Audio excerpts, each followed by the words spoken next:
In this video, I'd like to provide an introduction for students getting started in the study of Pliny's natural history. Throughout history, this book has been considered a standard, a classic text on natural history, and it's a great preparation for those students who want to go on to study natural philosophy, Aristotelian natural philosophy. So if anyone was to ask, how can we best prepare for the study of natural philosophy, the answer is to study natural history. Okay, so in Pliny's collection of natural history, we have a guide that teaches us to understand the world in a way that most people in modern society don't think of it. One thing we can say for certain is that people who lived in ancient times were much more engaged with the natural world. The world was much more agricultural. Wealthy people owned farms. That was the primary business taken up by most people. If we look at a work like Cato's De Agricultura, the ancient philosophers wrote on farming, how to manage a farm, how to manage a household, and the household meant managing servants and gardens and farm products and food. There were no supermarkets. You couldn't order any food on Amazon. Even if you were wealthy, you had to have farms and gardens to produce your food. So all men in the ancient world, even in early America, were more directly engaged with the natural world and had a different understanding of it than modern people today who really don't engage much. So in this study, we're going to go through Pliny's natural history, which is a simple study by observation of what exists in the natural world in all its different classes and categories. And we'll have Pliny, who was a famous Roman philosopher and historian, as our guide as we do this. So in this course, you'll see when you begin lesson 1 that we start with book 2. We don't start with book 1. The reason for that is that book 1 is simply an introduction. It's actually a letter, a dedication letter that Pliny writes to the emperor, and he dedicates this work on natural history to the emperor. And that first book is simply a letter where Pliny introduces the work and talks about what he's offering as a gift to the emperor.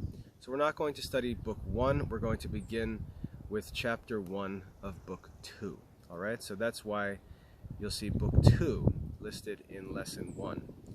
So let's read through chapter 1 together. I'm going to make just a few comments on some things that I think will be helpful, and then I'd like you to study it for mastery on your own and complete the lesson assessment. Alright, this is chapter 1, or lesson 1, of Pliny's natural history on the infinity of the world and whether there is more than one world. So let's read together.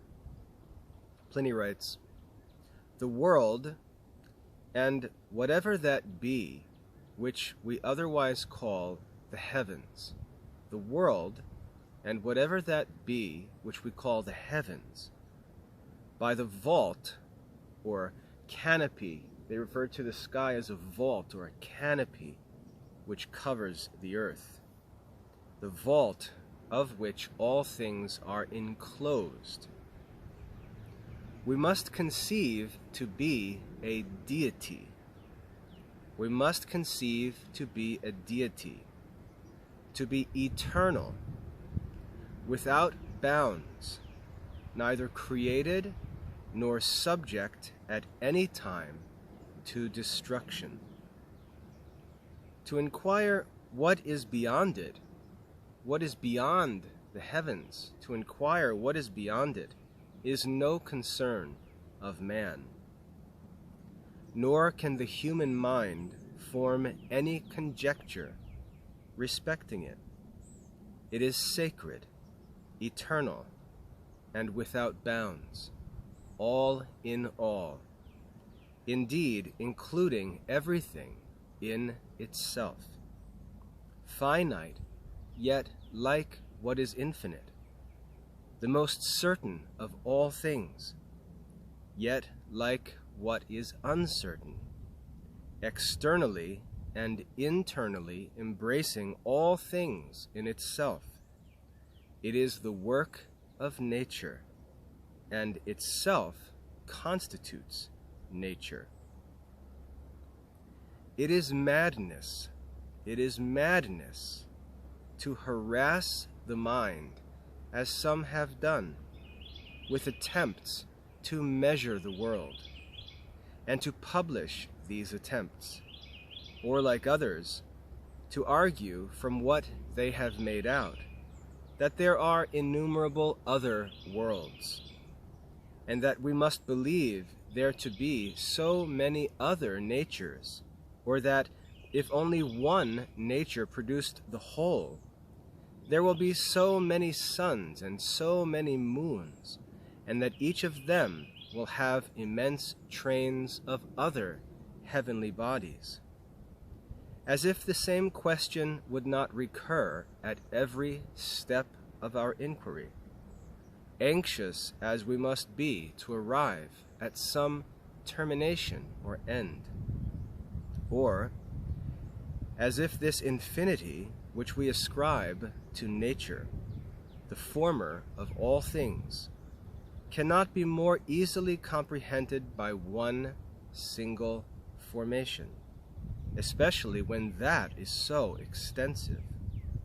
It is madness, perfect madness, to go out of this world and to search for what is beyond it, as if one who is ignorant of his own dimensions could ascertain the measure of anything else, or as if the human mind could see what the world itself cannot contain.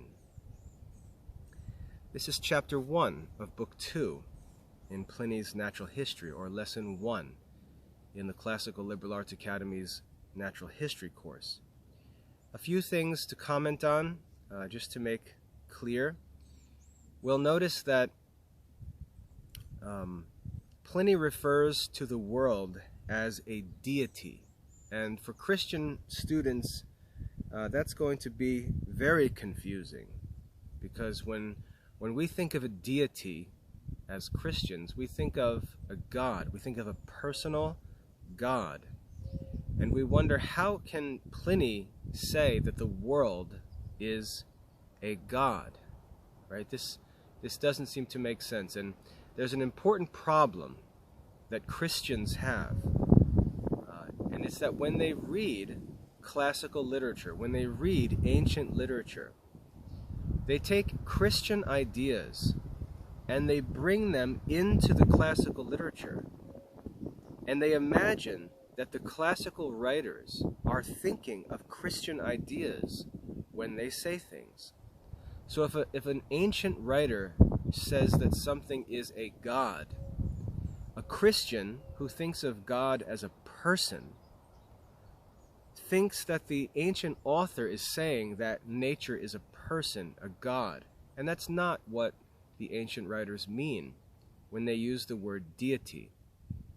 If you look in the lesson, you'll see that I write the Latin words that are found in Pliny's writing, because it's important for us to see the words that he actually used. He didn't use the word deus or deitas to refer to deity. He didn't say that. That's not what he said. What he said was noumen, noumen. And that's an important difference. In ancient thinking, the idea of noumen was a force of nature, a divine force, a spiritual power was referred to as a noumen. And their idea of deity was anything that was greater than man. Anything greater than man was considered a deity or a divine force. They didn't think of gods as persons, as if it was an actual person. They thought of the gods as these divine powers. And so what Pliny is saying is the world and the heavens appear to be divine. And what he means by that is that they're superhuman. They're infinite and powerful beyond human understanding. That's the idea of what it means to be a deity in Pliny's mind. Okay, so don't think that he's saying something ridiculous, that we should, that we should set up an altar in our house and pray to the world as if it's a personal God. That's not the idea that the ancients had of what gods were. Gods were simply superhuman powers that existed in the world. And when they worshipped the quote-unquote gods, what they really were doing was trying to find out how they could cause those powers to help them. And when we read about men being made gods in ancient culture, any man or anything that is found to help mankind, any force or power that helps mankind, is called a god in ancient religion. We'll actually see that explained in our studies in the Classical Liberal Arts Academy. So when Pliny says that the world is a deity, don't bring Christian ideas into Pliny's writing. We have to understand the writing of these authors in their context. Okay? That's the first thing. So what does he say about the world? Remember, he's not reading the Bible first. He's not interpreting the Bible. He's talking based on his own observations and on the observations of men through history. And so he says that the world is eternal. And what that means is the world, as far as we know, has no beginning. And that's true. If all we have to go by is human reason and observation, it appears that the world is eternal. Generations of men come and go, and the world lives on. The world renews itself every year. Like right now, it's springtime, and all that died in the winter comes to life again in the spring. And it goes on and on, thousands and thousands of years. And as far as we know, there's no way to show or say that there was ever a beginning or that there will ever be an end. It just goes on and on. The world appears to be eternal. The world, if we consider the heavens and everything outside of the earth, it appears to be infinite. It appears to go on forever and ever. It appears that there are no ends. And so it appears to be eternal. It appears to be infinite. And if we think about things that are eternal and infinite, those things we can call divine. They're not human. Humans are certainly not eternal or infinite.